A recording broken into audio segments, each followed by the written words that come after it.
Hello, everyone. Good afternoon. We're Team Echo from the University of Cumberland, and our topic for the presentation for today is deepfakes, a boon or a bane. In our team, we have Saurabh, Sandeep, and myself. So before I begin, I want to ask you all a question. Can you tell me which picture amongst these do you think are real and which one's fake? Any guesses? It's difficult, right? Yeah. And the reason for that is because both pictures, they look so authentic and real that it's very difficult to distinguish between them. In our case here, in the first picture that we have, the picture actually happens to be a picture of a professor. The left one is the authentic one and the right one is fake. And in the second scenario, the right picture is fake and the left is authentic. This is exactly what deepfakes is. So deepfakes are basically, they're a very powerful technique to generate synthetic media from techniques of machine learning and artificial intelligence. And they're mainly, used to manipulate or generate the, different types of media content. Like it can be audio, visual, or even text. And they have a very high potential to deceive. So if you see, I've added a video link over here where Mr. Bean unexpectedly performs in a perfume ad, right? So coming to how they're actually made. So to be honest, in today's day, anyone with an iPhone can go ahead and make deepfakes, right? So you have deepfakes which are widely used in the entertainment industry today. So you have, through Snapchat or Instagram, you have face swaps, and all of that is actually an example of deepfake. Coming to the technical part of it, what actually happens in the background is you have a discriminator and a generator. So the discriminator is fed real and fake images of people. And the job of the discriminator is to decide whether and distinguish whether the picture is fake or real. Right? So for every picture that it finds that it's a real image, it sends that feedback back to the generator that is actually generating, the fake pictures. And it gives it feedback saying that, I was able to distinguish and find out which picture was real, which picture was fake. So you need to start creating better pictures, right? And basically both the discriminator and the generator together, they form a generative adversarial network known as GAN. And the GAN, it basically trains itself using patterns and a series of algorithms, and it enables it to understand the genuine properties required to create fake images. Like I mentioned, deepfakes can be of any type. You have audio, you have visual, you have videos, you have pictures. Any type of media in today's date can be synthetically generated by the use of AI and machine learning.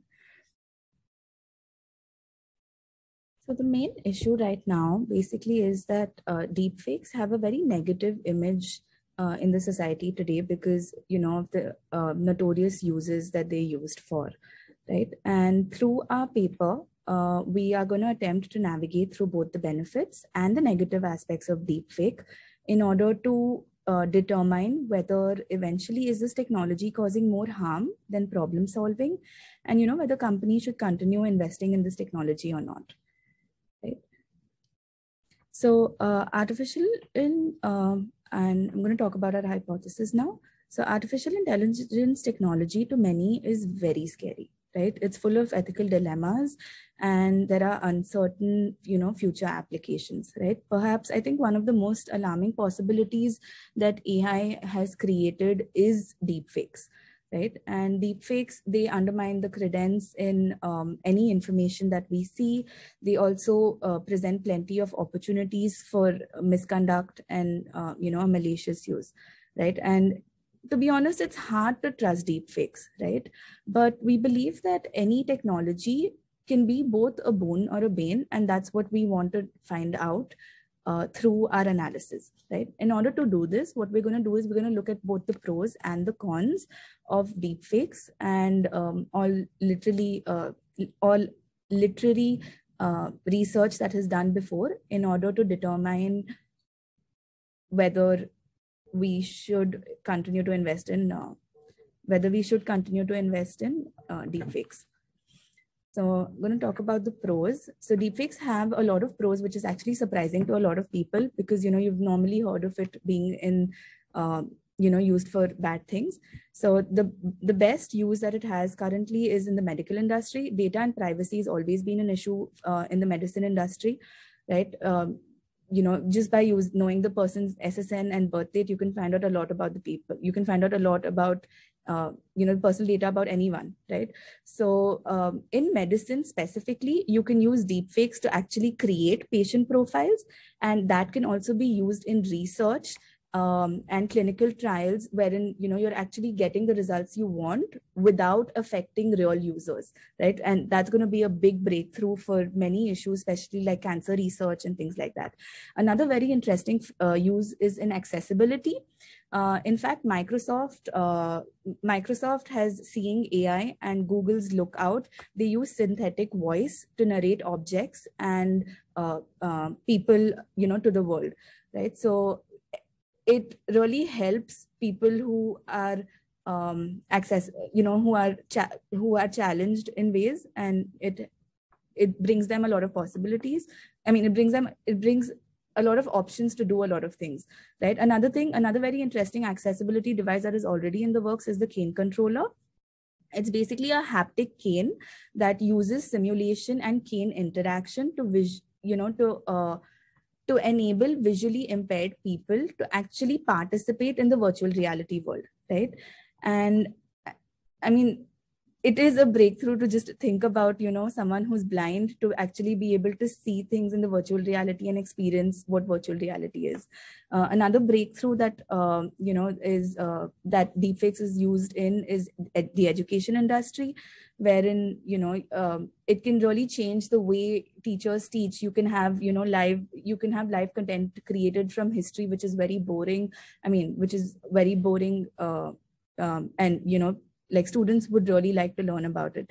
Another sector that this can be used in is in the entertainment industry. Earlier, people used to spend tons and tons of money on trying to create CGI and VFX movies, right? Like you have Avatar, but now with the help of deepfakes, it can be done very easily, thereby, reducing the cost. It can also be used in the art industry. So growing up in India, we all grew up seeing a show called Shakalaka Boom Boom, wherein this kid had a magic pencil and anything that he drew actually came to life, right? So for me, deepfakes is like a technological representation of that, wherein anything that you can imagine, like children can actually implement. So it is really a breakthrough.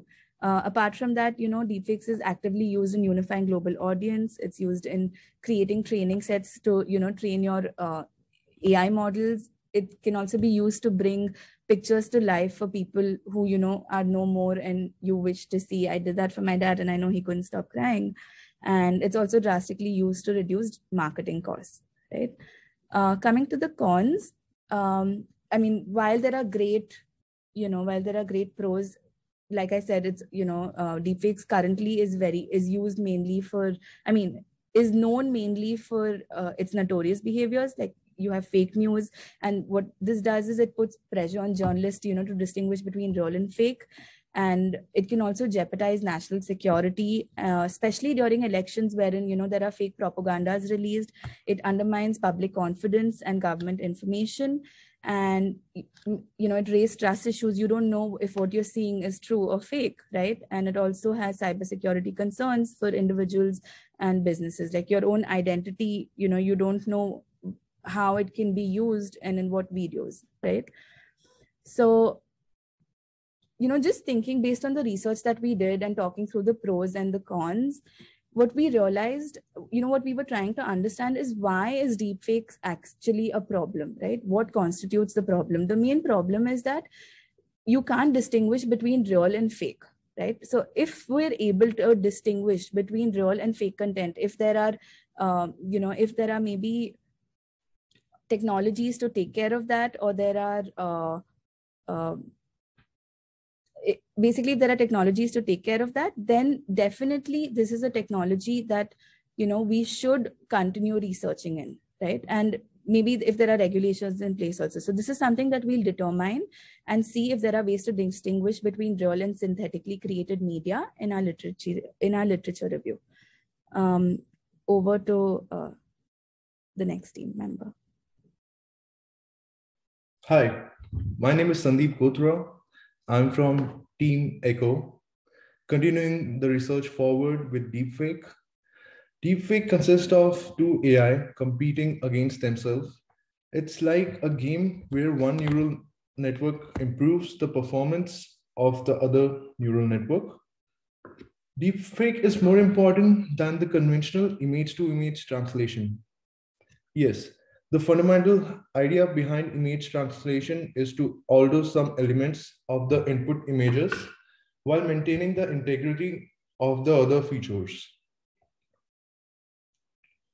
Like GAN is generative adversarial network, which is combination of two neural network, and it consists of two networks. There is one generator and another one is discriminator. So the generator trains the model to produce images which look real, while the discriminator will try to discern whether the image is real or fake. The relationship between the generator and the discriminator is both adversarial and symbiotic. So there is an example of this web app, Fake Faces. Like you can find the dataset online on kaggle.com. So this dataset includes fabricated images using GAN, and it literally you can use that dataset, train your generator to generate the images, and the discriminator will discern whether the image is fake or real. If it's fake, it will tell the generator to improve the performance and get a bigger training data set. So the synthetic images that the discriminator catches and returns to the generator can actually inform the next training loop. The feedback helps the generator fabricate a more convincing image, and the two models continue to teach one another as the game continues. So I think GN has the potential to evolve into a state where we could generate anything within seconds. Hello all. I'm going to explain what are delimitations and limitation in this section. So before that, what things we can perform with using AI, machine learning, and image processing. So there are like few different things we can perform, and how deepfake works and how deepfakes affects in our lives. So as you can see in the images, in the first image, it's used de-aging. So the famous actor Arnold is looking pretty young, and in the second image, Elon Musk's face has been replaced to some other actor's face. Apart from that, there's few more things also can be performed, like manipulating lips. It's been used for politicians' videos, change video resolutions. Like if you have old video or photograph, you can make it colorful, and also can be used for changing backgrounds. So basically using deepfakes, you can create videos where one face is superimposed over another. So this has been used in one of the Fast and Furious movies. One of the main cast, Brian, his name is Brian, and the cast, his real name is Paul Walker. He died in the middle of the movie. So he replaced that cast with his brother, and they're still using deepfakes technology. They've replaced his face and voice, and they still completed the movie. Deepfakes has also been used for translating speeches in movies, and this has been used in one of the Indian politicians.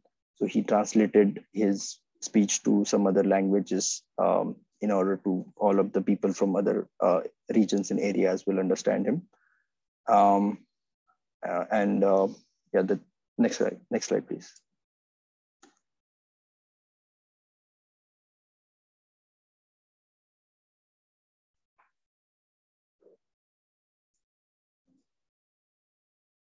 Next slide, please. So apart from that, there are some limitations also we need to be considered. So this deepfakes has been used for as a phishing tool. So even if you're working at any company or you're a student, even if you tell people, they still fell for it. Because if using deepfake, if you see a picture of that person, it's easy to trust that person, and people will give up their sensitive information. And there has been it's also been used as character assassination by creating videos with replacing faces. Also, for this is major been used for discriminate politicians. This also been used for as a identity theft.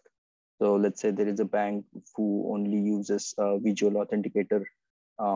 It's easy to break that using deepfakes, and it's been also been used as a blackmail tool.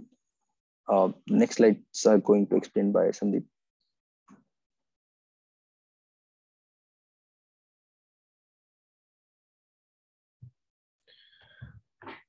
Hi. Now moving forward with the research, I'm going to be talking about the importance of the study, where I'll be talking about the advantages, benefits, disadvantages of deepfake. How can we use anti-deepfake technology and combat the negative effects created by deepfake? Right here, you can see this image from the movie Justice League by the director Zack Snyder. So if you saw Justice League, you probably noticed that Superman's introduction was not quite right. Like some reshooting was necessary as a result of the sudden switch in the directors and the addition of scenes that were not initially intended. Here you can see he had a mustache, and on the another photo, he didn't have that mustache. So, like Henry Cavill's mustache had to be digitally erased because he had already grown one for another part, like when he was shooting for Mission Impossible, and then he shooted the last scene for his previous movie.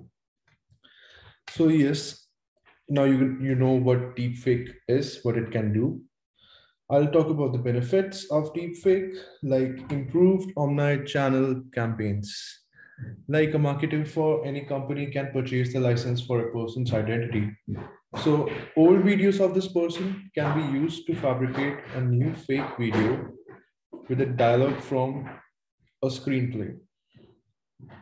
So it's like um, someone can use my image like from this video and uh, put it on some another video, and but I will be still be talking the same thing, and they can fabricate a fake video. So like hyper personalization, where a business can tailor experiences and content for certain customers based on their unique preferences, such as ethnicity or skin tone. Like in Snapchat and Instagrams, they got features like that, where you can just click on your face on a selfie mode, and uh, there would be a filter of a bear and many other things. So by doing these actions, you can increase the reach of your commercial business and increase the diversity of your brand. And now let's talk about some of the disadvantages of deepfake. Like with every revolutionary technology, there comes some cons. So here we have lack of trust. Like deepfake technology has the potential to be misused given its remarkable capabilities. For marketeers, this might lead to fraudulent customer complaints, fake product reviews, and a loss of customer trust. So, like many people can scam using the deepfake technology. The most obvious impact is the ability to be used to create a fake video, make it more difficult to verify the truthness of the image.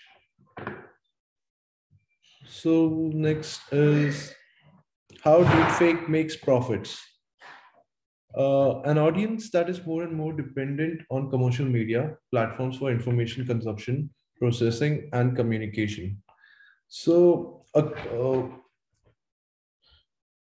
the potential for deepfake is it can be improved, it can be trained, and people you can use voice swapping, gaming, and it can be used in art and to develop new images which were not possible from the conventional image to image translation.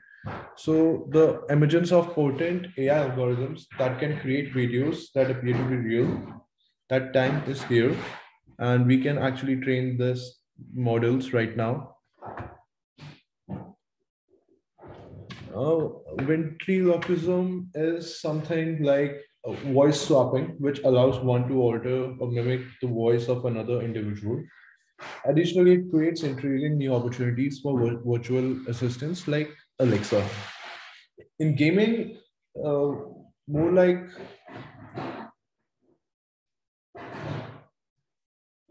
uh, players can immerse themselves in the action and add their own uh, traits and possibilities and update their characters and see that deepfake in real life.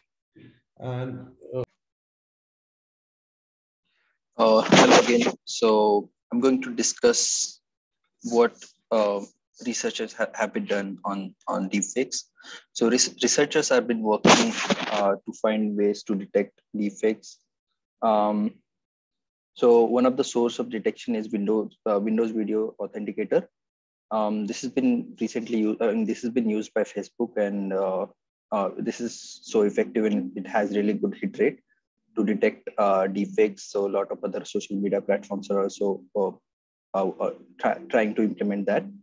And there is a cybersecurity company, DeepTrace, has been working on for detection of deepfakes. Another interesting solution is proposed by Hassan Salah in 2019 to use a blockchain and smart contracts to detect deepfake videos. So he's assuming that the assumption is video are only real when there's source is traceable. So each video have some sources and they have like parents and childs in it. It can be traced.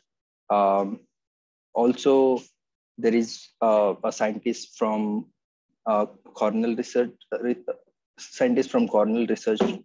and found out the cost-effective way. Next slide, please. So you can pause the video here for a second, and you can find out which image is fake, the first one or second one. So the second image is fake because, as you see, the pupil of the second image is not circular, and this can be detected really cost effectively. No software and no applications have been used, but this technique don't work if someone has a pupillarity disease. But most of the cases, this technique works. Right. Thank you.